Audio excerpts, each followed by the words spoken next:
Ziegler, sir. Aye. No reporter from the Washington Post is ever to be in the White House again, and no photographer either. No photographer, is that clear? Yes, sir. None ever to be in. Now that is a total order, and if necessary, I'll fire you. Who in the world made the President of the United States, Richard Nixon, so mad? It was another president, Katharine Graham, then president of the Washington Post Company, which included the famous newspaper. You really think there's a chance? But what I got before me, Mr. President, Kay Graham, we're convinced that we could take away your... President Nixon and his administration were already angry when the Washington Post won in U.S. Supreme Court the right to publish the Pentagon Papers in 1971, detailing how the U.S. got into the controversial Vietnam War while Nixon was commander-in-chief. She's a terrible old bag. Oh, she's an old in my estimation, right? He became even more angry a year later. I want some vicious calls made to the Post. Kay Graham, you can get some. Start playing the part game. The Washington Post started reporting on Watergate, the break-in at the Democratic National Committee headquarters, ultimately tied to members of Nixon's re-election campaign. What do you think about the Washington Post?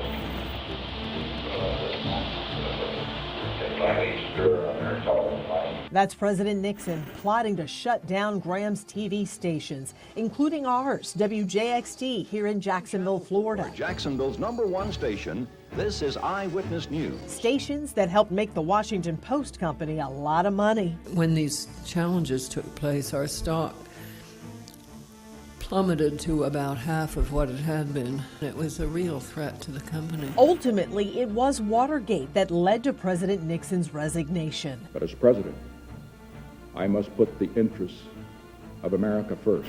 I shall resign the presidency effective at noon tomorrow. Katharine Graham has said it was never her focus to take down a president. She says her motivation was to continue the core values of reporting: honesty, integrity, doing the right thing.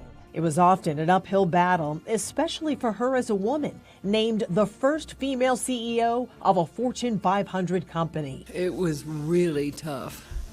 And there wasn't a woman within 5 layers of me when I went to work. But in fact, the family controls the company. And so they couldn't exactly say, would you leave?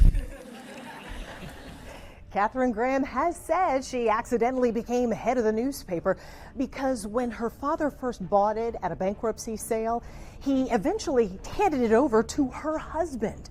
But when manic depression led to her husband's suicide, she had a choice: sell the newspaper or take over running it. I certainly didn't think I could. I mean, I made every mistake in the book, and it took me about 20 years to get there, but finally we did, and then it began to really work. With Graham at the helm, the Washington Post Company survived numerous conflicts, including a costly labor strike and the women's liberation movement.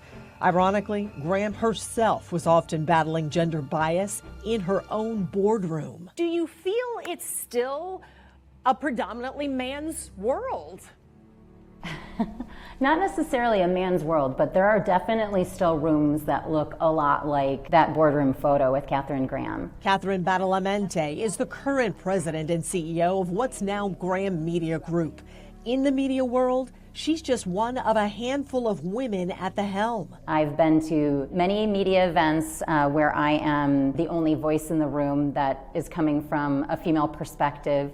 And that's something that we need to continue to work on, because we all know that having diversity of thought is really important to a successful organization. We make stronger companies by making sure there's lots of diverse voices in the room. With Badalamenti's rise through the ranks of the Graham News conglomerate, while still finding that all-important work-life balance, she says a new documentary detailing Katharine Graham's life experiences is a must-see for women of all ages. The documentary, Becoming Katharine Graham, is absolutely fabulous. I hope everyone takes a chance to watch it. I have not had the chance to sit down with my almost 18-year-old and have her watch it, and I'm excited to do so. She absolutely doubted herself. She didn't have a lot of confidence that she was able to do the role. It was part upbringing. It was the sign of the times. You know, you look around, there was no one else doing it. The idea that she could not only run the company but succeed in a way that I'm not sure many of us could is really the amazing part of her story.